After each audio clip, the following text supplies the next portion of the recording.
Alors, mesdames et messieurs, pour l'édito du jour avec notre éditorialiste l'Iradan Philippe Ada, nous reviendrons sur la question des déclarations de biens des ministres au Burkina Faso, mais également sur la libération tout azimut des prisonniers, des détenus plutôt de l'ancien, qui étaient donc membres pour la plupart de l'ancien régime comparé, et surtout cette question du dégel de leurs avoirs. Bonjour, monsieur l'Iradan, et bienvenue. Bonjour Alida, bonjour à tous ceux qui nous suivent maintenant. Débutons donc avec la déclaration des biens des ministres au Burkina Faso. Dans quel contexte déjà peut-on situer cela? Alors, la déclaration des patrimoines ou des biens des ministres est régie par la loi 004 qui a été votée en 2015 par le CNT. Et alors, dans cette loi, notamment les articles 13 et suivants, pose le problème, la problématique de la déclaration de patrimoine.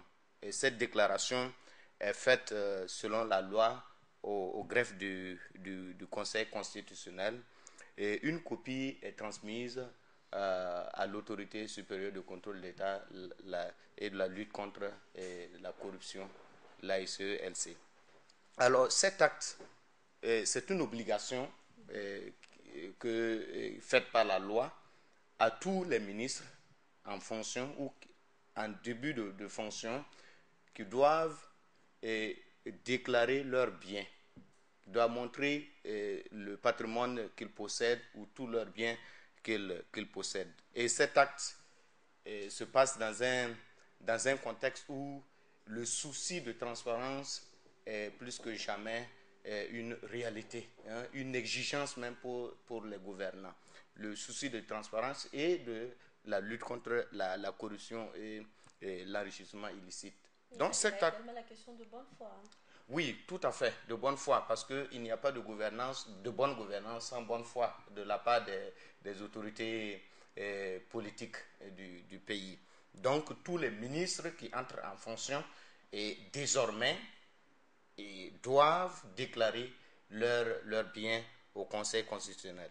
Et cet acte est à saluer et d'ailleurs, il nous a donné, dès la publication de la liste des biens des ministres, d'avoir une idée.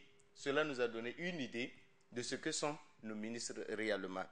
Et il y a des ministres audacieux qui ont osé déclarer, bon, même si ce n'est pas tous leurs biens, mais certains sont quand même allés dans les détails. Ce qui est important et ce qui est à féliciter et à apprécier. Et il y a des ministres riches qui possèdent en tout cas le maximum ou en tout cas une fortune quand même colossale. Et d'autres qui n'en possèdent pas assez. Et aujourd'hui, dès la publication, bien entendu, de la liste, il y a une polémique qui est créée. Justement, est-ce que quels que soient les biens d'un ministre à un autre, est-ce que cela doit faire forcément polémique? Et la polémique a raison d'être, d'autant plus que le contraire nous aurait donné un autre son de cloche, c'est-à-dire le contraire n'allait pas nous étonner. Prenons le cas de deux ministres. Le ministre de l'administration territoriale, de la décentralisation et de la sécurité intérieure, M. Simon Compaoré, qui, après 17 ans de règne à la tête de la mairie, n'a pas plus de 5 parcelles. Peut-on lui en vouloir pour cela? Bon, on pourrait dire bravo Simon Compaoré, l'homme qui a fait peut-être le vœu de pauvreté. Mais aujourd'hui, si nous allons aller très loin pour fouiller, est-ce qu'il a déclaré tous ses biens? Est-ce que le ministre Compaoré a déclaré tous ses biens? C'est là où se trouve la question.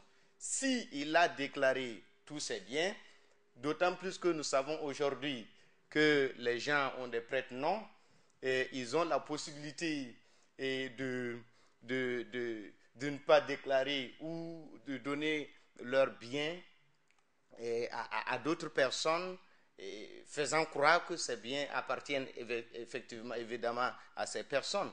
Donc, aujourd'hui, il est très difficile de donner raison à tous les ministres qui ont déclaré leurs biens, d'autant plus qu'il y a cette possibilité-là. Donc, nous Que devons prendre les gens, ces déclarations avec des pincettes. Voilà, avec des pincettes. D'accord. Il y a le ministre des Affaires étrangères, Alpha Bari, lui, qui est allé dans les détails, évidemment. Et quand nous voyons tout le patrimoine des autres ministres, il arrive en tête en termes de fortune, parce que tous ces biens, quand on calcule, c'est évalué à plus d'1 milliard en termes de liquidité. Maintenant, il y a par exemple les actions qu'on n'a pas, on ne peut pas évaluer parce qu'on ne connaît pas le montant. Donc, lui, il est allé dans les détails. Et on dirait également bravo, un ministre fortuné, et ça rassure un peu la population que ce ministre n'a plus besoin, par exemple, de s'enrichir. Justement, est-ce qu'aujourd'hui, les biens d'un ministre va déterminer le travail qu'il va abattre dans ce gouvernement-là? Vous savez, en Afrique, la politique est toujours vue comme le moyen ou la voie de l'enrichissement. Et tous ceux qui viennent en politique, là, ils ne viennent pas parce qu'ils aiment la population ou bien ils veulent servir la population. Ils viennent parce qu'ils estiment on peut s'enrichir dans la politique. Le cas du régime passé ou des gens qu'on a vus à Ouagadougou qui roulaient en P50 ou à vélo, aujourd'hui sont devenus en un rien de temps des milliardaires, des multimilliardaires qui s'amusaient avec de l'argent. Donc, et on ne peut pas aujourd'hui également en vouloir à un ministre fortuné. Si le ministre Barry, dont la fortune fait polémique, fait âger beaucoup de personnes, et est riche, et ça devrait même encourager les uns et les autres, parce que avant on croyait que être journaliste veut dire être pauvre. Aujourd'hui, l'exemple du ministre Barry, qui est journaliste de formation, qui a exercé ce métier pendant très longtemps, jusqu'à récemment, alors est riche. Il est le ministre le plus fortuné du gouvernement. Alors, cela donne espoir aux jeunes journalistes que nous sommes. Bien sûr. Qu'on peut s'enrichir. De la plus belle des manières, certainement. Oui, de la plus belle des manières. Alors, nous allons revenir sur cette question également de la libération et du dégel des détenus, des avoirs plutôt des détenus récemment. Commençons même par la libération. Et franchement, je ne comprends pas la justice burkinabé. Et il y a des gens qui ont été appréhendés, qui ont commis des actes répréhensibles et qu'on a mis aux arrêts. Et la justice n'a rien dit. Jusque-là, les justices pendant, oui. Et par exemple, sur le dossier du coup d'État, on n'en parle pas. Et on se met sur le dossier du coup d'État et également les ex-caciques du régime passé, du régime déchu, on se met à les libérer sans pour autant dire pourquoi ils ont été arrêtés, ou bien ils ont été arrêtés parce que, mais aujourd'hui, voici le contexte, qu'est-ce que nous voulons aller dans ce sens. Pas de communication, mais on se met quand même à les libérer et même à dégeler leurs avoirs.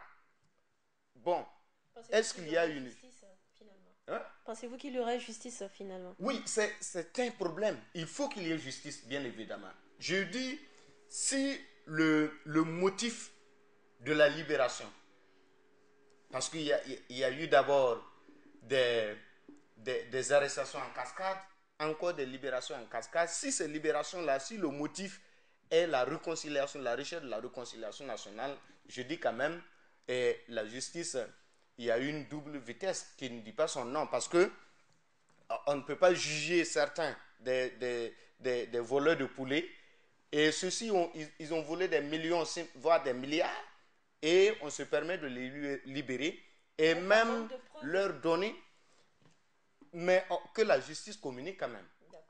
Que la justice communique. Que la justice nous dise, oui, un tel a été arrêté parce qu'on croyait qu'il avait commis un tel ou un tel acte. Mais la justice ne dit rien et on se met à libérer. La population également se pose des questions. Les victimes, les parents des victimes se posent des questions. Est-ce qu'au Burkina Faso, il y aura une justice pour ceux qui sont tombés les 30 et 31 octobre 2014 C'est la question.